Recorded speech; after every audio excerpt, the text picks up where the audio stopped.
శ్రీమాత్రే నమః. శ్రీ గురుభ్యో నమః. నా ప్రియమైన ఆత్మబంధువులారా, నేను మీ భానురేఖ. ఈరోజు నాకు నేను ఒక వీడియో చేశాను. దాంట్లో గణపతి యొక్క ఎసెన్స్ ఏంటి అనేది నాకు ఏమర్థమైంది అన్నదాన్ని డిస్కస్ చేశాను. ఈరోజు నాకు గణపతి స్టోరీస్ మనం వింటాము. మనం పూజ చేసినప్పుడు ఆ స్టోరీస్ని ఖచ్చితంగా చదువుతాం కూడా. దాని వెనకాల ఉన్న తత్వం ఏంటి, ఆ ఎసెన్స్ ఏంటి అనేది నాకేం అర్థమైంది అనేది నేను మీతో షేర్ చేసుకోవాలనుకుంటున్నాను. నేను చెప్పింది అందరికీ నచ్చచ్చు, నచ్చకపోవచ్చు. నచ్చినట్లయితే సంతోషం, నచ్చకపోయినట్లయితే ఎవరి మనసునైనా నొప్పించినట్లు అనిపించినట్లయితే మనస్ఫూర్తిగా క్షమించవలసిందిగా ముందుగానే చేసుకుంటున్నాను. నాకు గణపతి స్టోరీస్ని బట్టి అర్థమైంది ఏంటి అంటే, మనకి ఆ స్టోరీ అంతా చూస్తే పార్వతీమాత స్నానం చేస్తూ నరుగుపిండితోటి ఆకారాన్ని సృష్టించిందని చెప్పి, దానికి ప్రాణం పోసారని, ఆయనే మహాగణపతి అని చెప్పి చెప్తారు. ఆ గణపతిని క్రియేట్ చేసినప్పుడు ఆయనలో అన్ని శక్తులు ఉన్నాయి.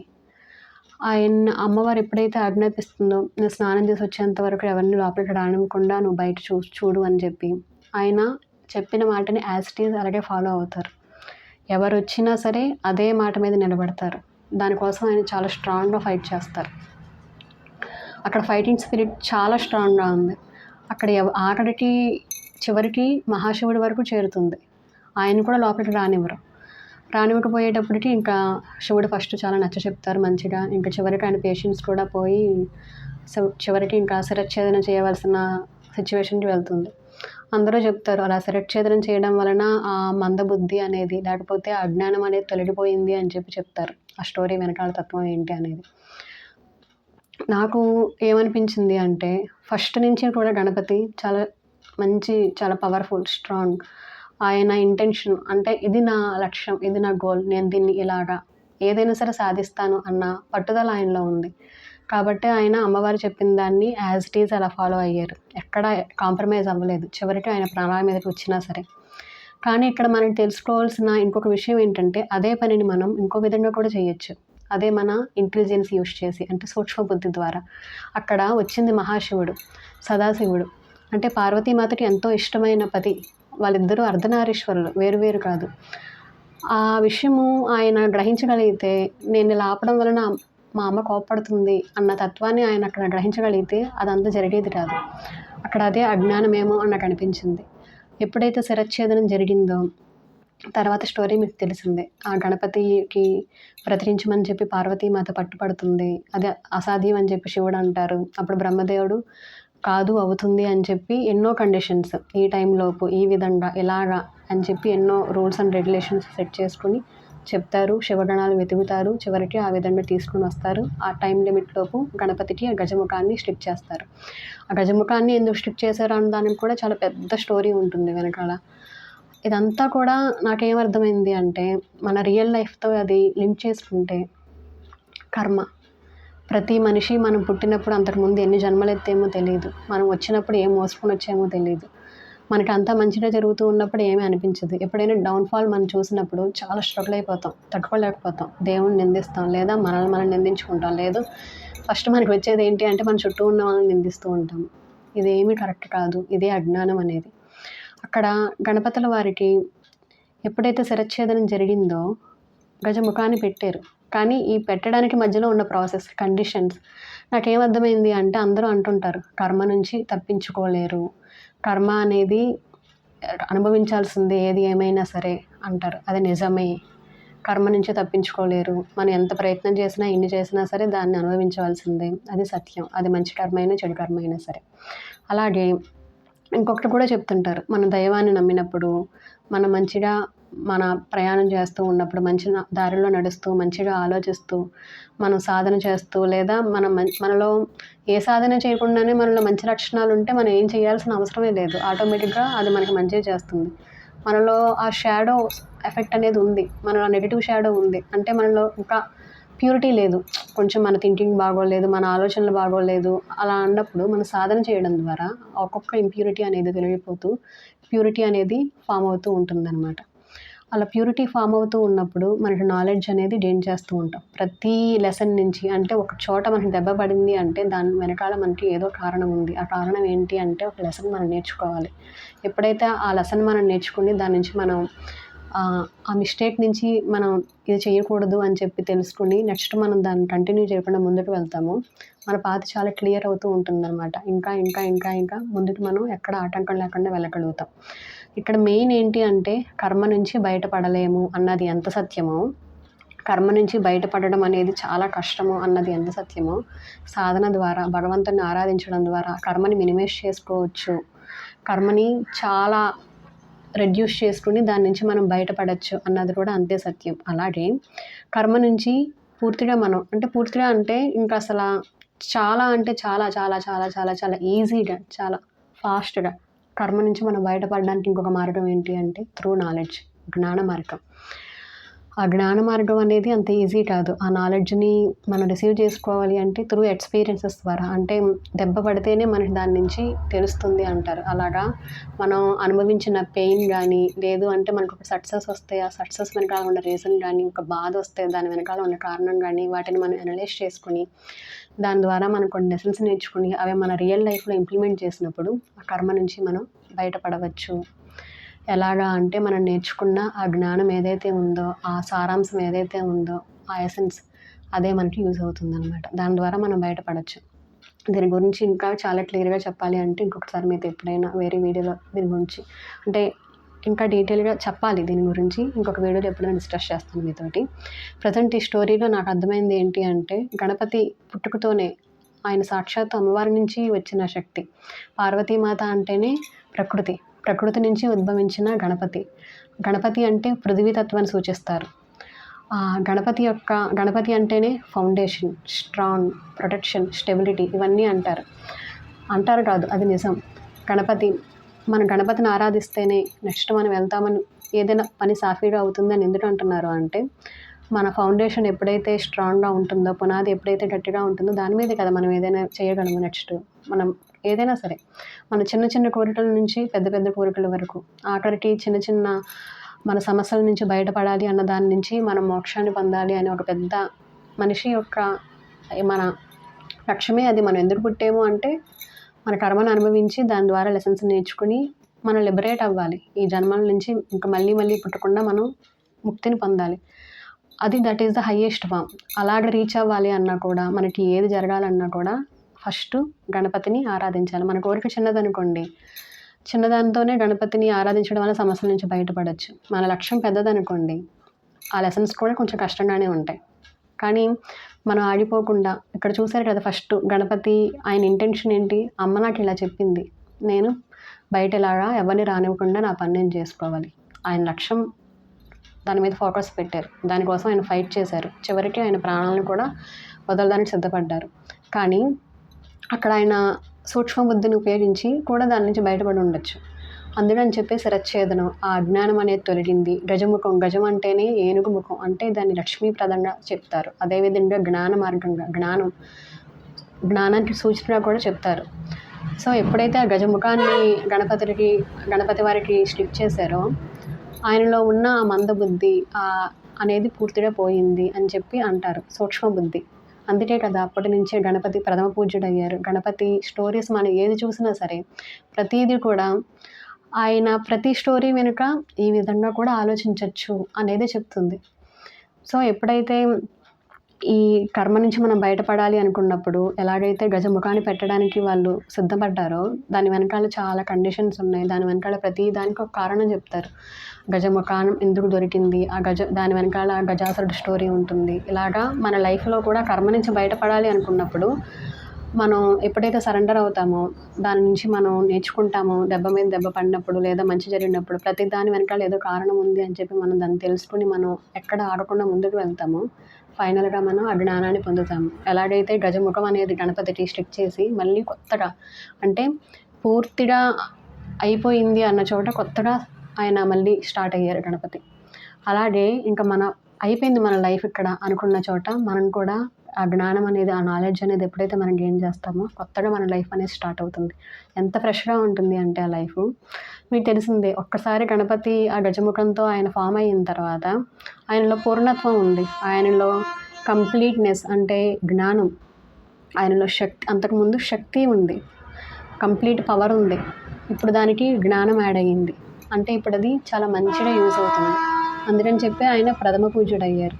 అంతేకాదు గణపతిని ఆరాధిస్తే మనం ఏ పనైనా సాఫీగా చేసుకోవచ్చు. ఏ దేవుడిని పూజించినా సరే ఆ దేవుడి అనుగ్రహం కలుగుతుంది అంటారు. అది నిజమే. ఈ స్టోరీలో కూడా అదే చెప్తారు.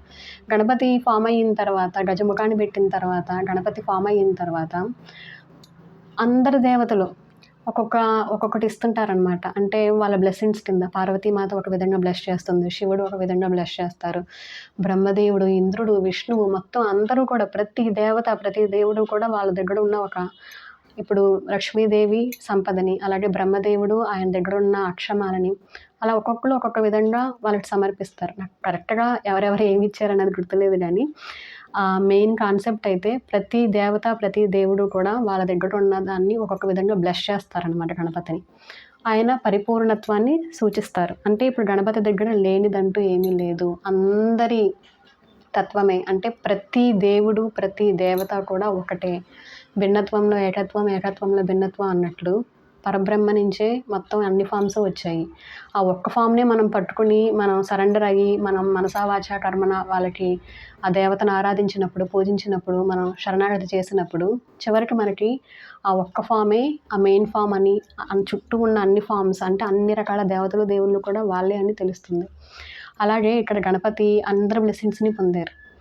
అంటే అందరి దగ్గర నుంచి ఆయనకి ఆశీర్వాదాలు అందాయి. ఆయన సూచిస్తున్నారు ఏంటి అంటే పరిపూర్ణత్వాన్ని, కంప్లీట్నెస్ని, నా దగ్గర లేనిదంటూ ఏమీ లేదు అని.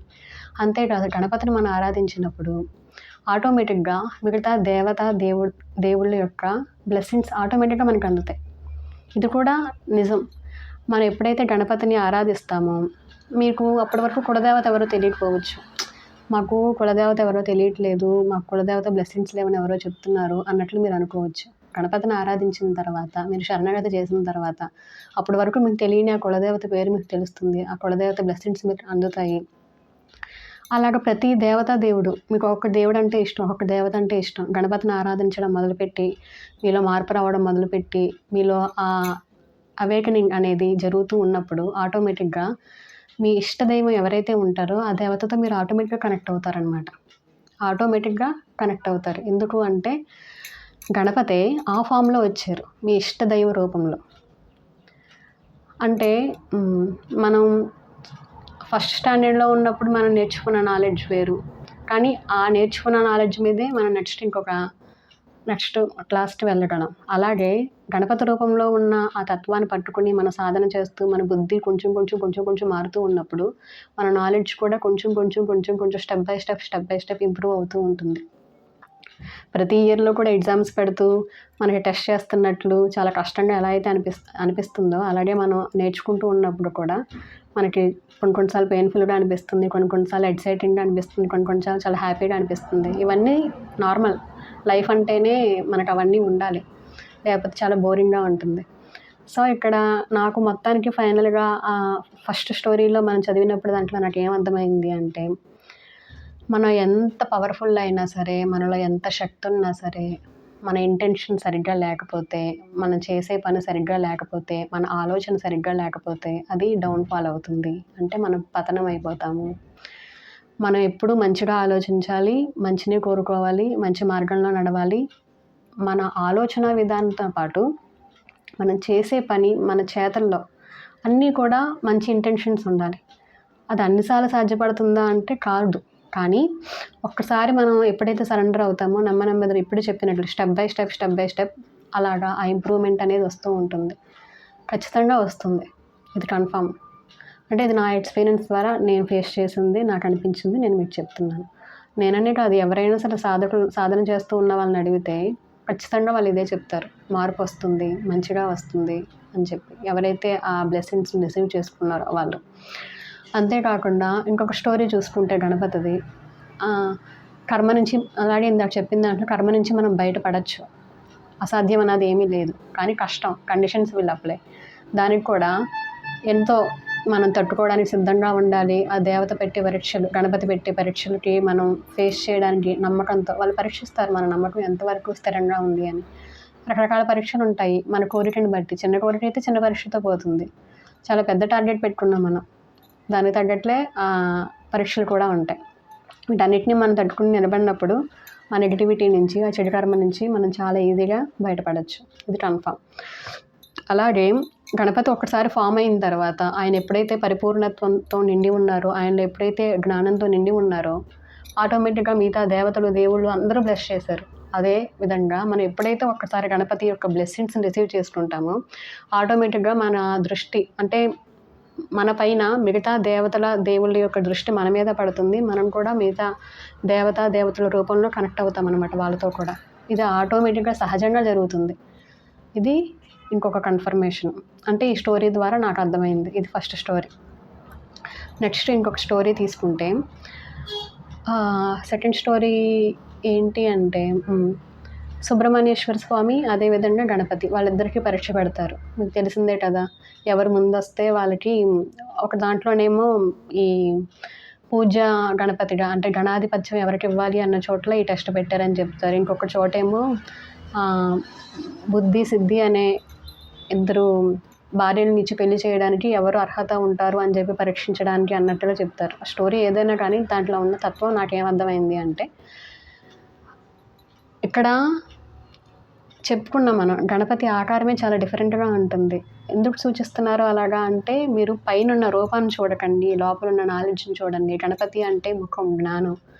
ఆయన గజముఖంతో ఉన్నారు అంటే జ్ఞానాన్ని సూచిస్తుంది. ఆయన పరిపూర్ణుడు, పరబ్రహ్మ. ఆయనకి అసాధ్యం అంటూ ఏమీ లేదు. ఆయన ఒక నిండుత్వంతో వెలుగుతో నిండి ఉన్నారు. ఆయన రూపాన్ని మాత్రమే చూసిన వాళ్ళకి ఆయన తత్వం అర్థం కాదు. ఆ రూపం వెనకాల ఉన్న తత్వాన్ని పట్టుకోవాలనుకున్న వాళ్ళు ఆయన వదలాలన్నా వదలలేరు. ఆటోమేటిక్గా ఎప్పుడైతే ఆయనతో కనెక్ట్ అవుతారో గణపతితో, మిగతా అందరి దేవుళ్ళతో, దేవతలతో కనెక్ట్ అవుతారు. అదేవిధంగా ఆ సెకండ్ స్టోరీలో సుబ్రహ్మణ్యేశ్వర స్వాముల వారికి, గణపతుల వారికి ఇద్దరికీ టెస్ట్ పెట్టినప్పుడు, పరీక్ష పెట్టినప్పుడు ఎవరైతే ఈ ముల్లోకాలు అదేవిధంగా సప్త సముద్రాలు ఏదో స్టోరీ ఉంటుంది కదా, ఎవరైతే అలా చేసి వస్తారో వాళ్ళకి ఈ గణాధిపత్యం ఇస్తాము, లేదు అంటే మీకు ఈ విధంగా చేస్తాము అని చెప్పి పరీక్ష పెట్టినప్పుడు గణపతి ఆకారంతో ఆయన వాహనం మూషికం, ఎలుక.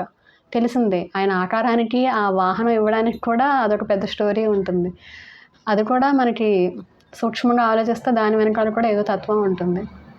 కానీ మామూలుగా అయితే సుబ్రహ్మణ్యేశ్వర స్వామి వాహనానికి, ఆయనకున్న ఇదికి, ఫాస్ట్నెస్కి గణపతుల వారికి పరీక్ష పెట్టినప్పుడు ఎవరైనా ఏమైనా అనుకుంటారంటే ఇది అసాధ్యం, ఇది ఎలా అవుతుంది అందరూ అనుకుంటారు. ఆటోమేటిక్గా సుబ్రహ్మణ్యేశ్వర స్వాముల వారే గెలుస్తారు అని కళ్ళ ముందు చూసినప్పుడు అదే నిజం అనిపిస్తుంది. అలాగే సుబ్రహ్మణ్యేశ్వర స్వామి వారు కూడా అలాగే అనుకుంటారు. ఆటోమేటిక్గా నేనే గెలుస్తాను అనుకుంటారు. ఆయన వెంటనే స్టార్ట్ అవుతారు ఆ పరీక్ష పెట్టినప్పుడు. గణపతుల వారు కదలరు, ఆయన ఆలోచిస్తారనమాట. అందరూ శివపార్వతులు అడుగుతారు, ఏంటి ఇంకా నువ్వు వెళ్ళట్లేదు, నువ్వు ట్రై చేయాలి కదా కనీసం అని చెప్పి. అక్కడ నాకేమర్థమైంది అంటే దాంట్లో ఉన్న ఎసెన్స్ నాకేమర్థమైంది అంటే, మనం ఏదైనా ఒక సమస్య వచ్చినప్పుడు అందరం ఒకే విధంగా ఆలోచిస్తూ ఉంటాము, ఒకే పాత్రలో మనం వెళ్తూ ఉంటాం. కానీ అక్కడ వాళ్ళు ఏం చెప్తున్నారు అంటే, మీరు ఒక మార్గంలో వెళుతున్నారు, మీకు దారి తెలియట్లా, పరిష్కారం దొరకట్లా, సమస్యకి సొల్యూషన్ మీకు తెలియట్లేదు, ఏం చేయాలో అర్థం కావట్లా. మీరు ఎంత ట్రై చేసినా, అదే మార్గంలో వెళ్ళినా, ఎంత ట్రావెలింగ్ చేసినా సరే మీ వల్ల కావట్లా. ఒక్కొక్కసారి మీరు ఆ పాత్రలో నేను నడవలేనేమో అనిపిస్తుంది, కానీ అందరూ నడిచిన మార్గమే అది. అలాంటప్పుడు విభిన్నంగా ఆలోచించండి. ఆ విభిన్నత్వంలో కూడా సూక్ష్మత్వం, మంచి ఎసెన్స్ ఏంటి. అప్పుడు గణపతుల వారు ఏం చేశారు, శివపార్వతుల చుట్టూ ప్రదక్షిణ చేశారు. ఒక్కొక్క ప్రదక్షిణ చేస్తూ ఉంటే అక్కడ ఒక్కొక్క లోకం తిరిగి వచ్చినట్లు అయ్యింది. అంటే ఒక్కొక్క సముద్రం చుట్టినట్టు లేదా ఒక్కొక్క లోకం తిరిగి వచ్చినట్లుగా వాళ్ళు సూచిస్తారు. అంటే ఏంటి, అక్కడ గణపతుల వారు కష్టపడలేదు, ఆయన దాంట్లో ఉన్న సూక్ష్మత్వాన్ని చూసి దాన్ని ఇంప్లిమెంట్ చేశారు. ఆయన ఏమి నా రూపాన్ని బట్టి, నాకున్న వాహనాన్ని బట్టి నేను ఇది చేయలేను అని ఆడిపోలేదు. దీన్ని ఎలా చేయాలి అన్నదే ఆలోచించారు, దానిని చేశారు. ఎవ్వరూ ఊహించని విధంగా రిజల్ట్లో ఆయనే సక్సెస్ అయి చూపించారు. అందరూ దాన్ని ఒప్పుకున్నారు. ఆకటి సుబ్రహ్మణ్యేశ్వర స్వామి వారు కూడా ఆశ్చర్యపోయారు, ఒప్పుకున్నారు. దాంట్లో ఆ టెస్ట్లో గణపతుల వారే పాస్ అయ్యారు. అంటే ఇక్కడ నాకు ఏమర్థమైంది అంటే, మన రియల్ లైఫ్లో కూడా మనం ఒక మార్గంలో వెళ్తున్నాము, మనకి ఏం చేసినా సక్సెస్ రావట్లేదు, ఏం చేయాలో అర్థం కావట్లేదు, చాలా కష్టంగా అనిపిస్తుంది. కానీ అందరూ అదే చెప్తున్నారు, అందరూ అదే ఫాలో అవుతున్నారు. విభిన్నంగా ఆలోచించండి, కానీ చెడు మార్గంలో కాదు, మంచి మార్గంలోనే. మనకెప్పుడూ మనసు చెడువైపు వెళ్తుంది. ఎందుకంటే అది చాలా ఈజీ కదా. అది కాదు మనం ఎంచుకోవాల్సిన మార్గం. మంచి మార్గంలోనే సూక్ష్మ బుద్ధి. ఇంకా మంచిగా దీన్ని ఎలా ఇంప్లిమెంట్ చేయొచ్చు. ఇక్కడ ఇది అసాధ్యం అంటున్నారు. ఏదో అంటారు ఒకటి, ఎక్కడ మార్గం లేదన్న చోట్ల కూడా మనకి ఖచ్చితంగా ఏదో ఒక సొల్యూషన్ దొరుకుతుంది. మార్గం లేదు అంటూ ఏమీ ఉండదు అని చెప్పి. అలాగా అలాంటి సిచ్యువేషన్‌లో కూడా గణపతి తన ఆకారాన్ని చూసుకొని, అయ్యో! నేను ఇలా ఉన్నానని నిరుత్సాహపడలేదు. అయ్యో! నా వాహనం మూషికమే, నేను ఎలా వెళ్తాను అని నిరుత్సాహపడలా. ఆయన తన సత్తాను చూపించుకున్నారు. ఏ విధంగా? తన సూక్ష్మ బుద్ధితో, తన ఇంటెలిజెన్స్‌తో. చాలా అవన్నీ స్టోరీస్ మనకి ఏం చెప్తున్నాయి అంటే ఒకటే చెప్తున్నాయి. బుద్ధి ప్రదాత ఎందుకయ్యారు? ఎందుకు గణపతిని ఆరాధించాలి? మన బుద్ధి స్థిరంగా ఉండడానికి, ఎక్కడ మార్గం లేదు అన్న చోట్ల మనకి మంచి మార్గం దొరకడానికి. ఇవన్నీ కూడా అదే సూచిస్తుంది. నిన్న మనం చెప్పుకున్న వీడియోలో దానికి ఇది కంటిన్యూషన్ అనమాట. బుద్ధి, బుద్ధి, బుద్ధి బ్యాలెన్స్ అని చెప్పాము. ఫౌండేషన్ అన్నాము. అలాగే మన ఇల్యూషన్స్ భ్రమలు పోతాయి అని చెప్పాము. మనకు ధైర్యం వస్తుందని చెప్పాము. ఇవన్నీ ఎలాగా అంటే ఇదే గణపతిని ఆరాధించినప్పుడు సహజంగా ఇవి కలుగుతాయన్నమాట. అలాగే ఇంకొక స్టోరీ చూసుకుంటే, గణపతుల వారు పుట్టినరోజు నాడు చక్కగా అందరూ భక్తులు పెట్టిన ప్రసాదాలు స్వీకరించారు. శివపార్వతుల దగ్గర ఆశీర్వాదం తీసుకోవడానికి వెళ్ళారు. అప్పుడు శివుడు తన పైన ఉన్న చంద్రుడు చూసి నవ్వుతారు. ఆ నవ్వడం వలన, ఆ దృష్టి వలన, ఆ నవ్వడం ఒకటి, తర్వాత ఆ చెడు దృష్టి వలన గణపతుల వారిది చాలా సఫర్ అవుతారు. ఆయన పొట్ట పగిలింది, ఆ మొత్తం లోపల ఉన్న ఉండ్రాలు బయటపడ్డాయి. ఇలా అన్నీ చెప్తారు స్టోరీ. ఆ స్టోరీ అంతా మీకు తెలిసిందే.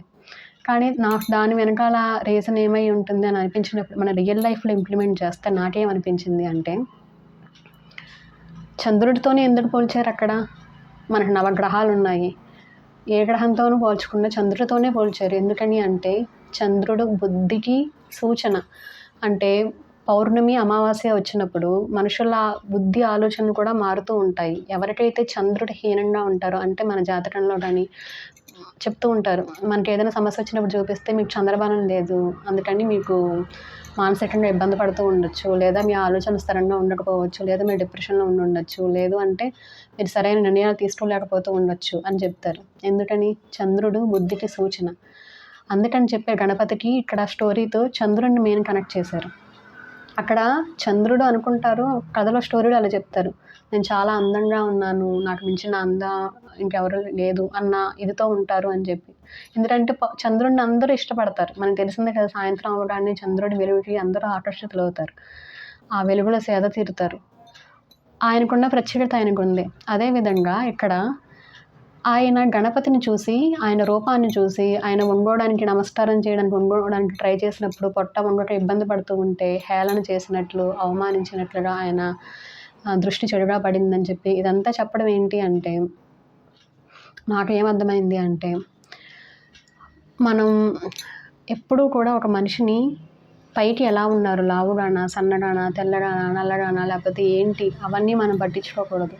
అలాగే బయట వాళ్ళు ఏం మాట్లాడుతున్నారు, చాలా తీయగా మాట్లాడుతున్నారా, లేకపోతే చాలా కోపంగా మాట్లాడుతున్నారా, మనం సహజంగా పైన ఉన్న తత్వాన్ని చూసే మనం డిసైడ్ అవుతూ ఉంటాం. కానీ అక్కడ వాళ్ళు చెప్తుంది ఏంటి అంటే, అదే సూక్ష్మ బుద్ధి.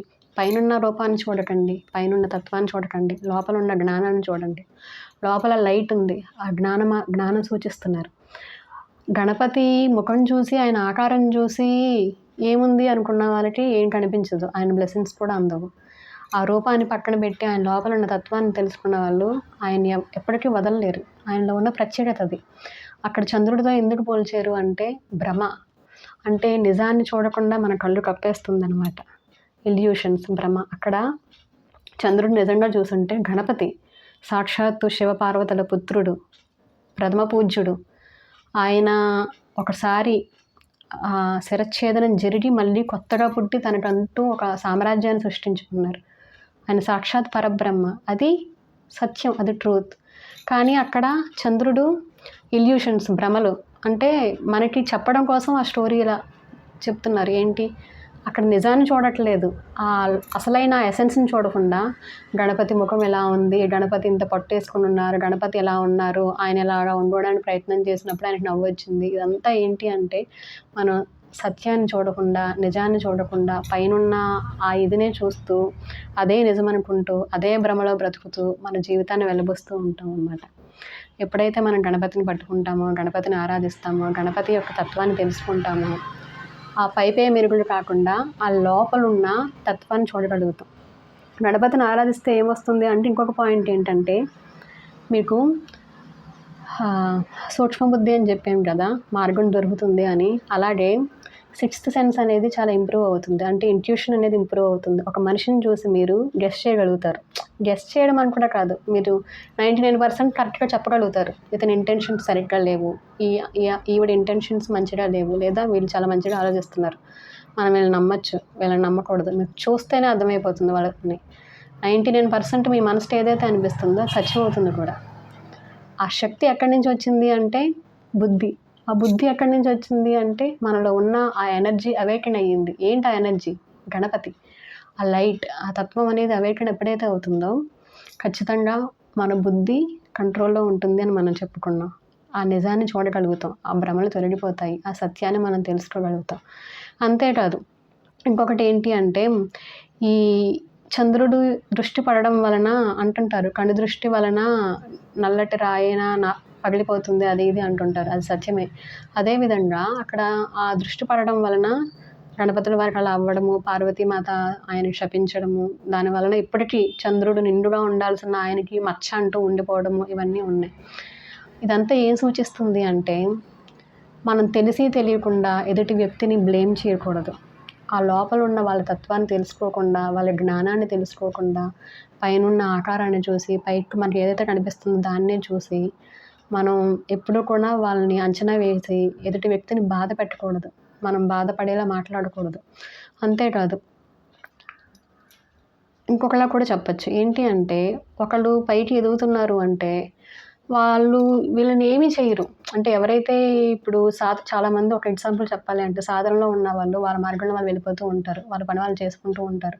మనం ఎలా ఇంప్రూవ్ అవ్వాలి, ఇంకా మనం ఎలాగా దేవత యొక్క అనుగ్రహాన్ని పొందాలి, లేదా మన రియల్ లైఫ్లో మనం ఇంకెంత బాగా సక్సెస్ అవ్వాలి అని చెప్పి వాళ్ళ ఆలోచనలు పాజిటివ్గా ఉంటూ ఇంకా ఇంకా ఇంకా ఇంకా అని చెప్పి డెప్త్కి వెళ్ళాలి అని చెప్పి చూస్తూ ఉంటారు. సోల్ సర్చింగ్ అంటారు. అలాగా వాళ్ళ గురించి వాళ్ళు తెలుసుకోవడానికి చాలా ట్రై చేస్తూ ఉంటారు. అప్పుడు చుట్టూ ఉన్న వాళ్ళు వాళ్ళని అర్థం చేసుకోకపోగా, వాళ్ళని ఆపడానికి, వాళ్ళ మీద నిందలు వేయడానికి, వాళ్ళని ఇబ్బంది పెట్టడానికి ప్రయత్నాలు చేస్తూ ఉంటారు. కొంతమంది వాళ్ళు సక్సెస్ అవుతూ ఉంటే వీళ్ళకి ఇంత ఈజీగా ఎలా వచ్చేస్తుంది అని చెప్పి వాళ్ళు ఎన్ని బాధలు పడుతున్నారు, వాళ్ళు ఎంత ప్రయత్నం చేస్తున్నారు అనేది ఎవరు చూడరు.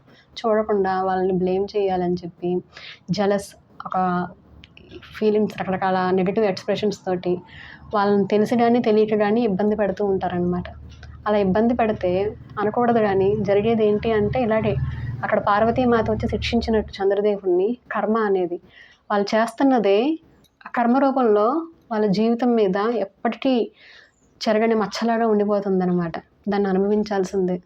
ఒక మామూలు మనిషిని ఇబ్బంది పెడితేనే కర్మ చాలా బలంగా తగులుతుంది. అలాంటిది సాధనలో ఉండి భగవంతుడికి అంకితమయ్యి, భగవంతుడే నాకు తోడున్నాడు, మంచైనా చెడైనా నాకు వాళ్ళు సహాయం చేస్తారు, వాళ్ళని చూసుకుంటున్నారని చెప్పి ఒక మంచి మార్గాన్ని ఎన్నుకొని మంచి మార్గంలో ప్రయాణం చేస్తూ వాళ్ళ పనేదో వాళ్ళు చేసుకుంటూ వెళ్తున్నప్పుడు వాళ్ళ మీద రాళ్ళు వేయాలని, వాళ్ళు మీ జోలికి రాకపోయినా, వాళ్ళు మీకు సంబంధం లేకపోయినా వాళ్ళ ఎదుగుదలను చూసి మీరు ఓర్వలేక వాళ్ళ మీద పడి ఇబ్బంది పెడుతూ మీలో మీరు రగిలిపోతూ ఉంటే అది కొన్ని చెప్పలేమనమాట. అది ఇంక ఎన్ని రెట్లుగా నెగెటివ్ కర్మ క్రియేట్ అవుతుంది అంటే, ఇంకా వాళ్ళు దాన్ని అనుభవించడానికి ఎన్ని జన్మలు ఎత్తాల్సి వస్తుందో.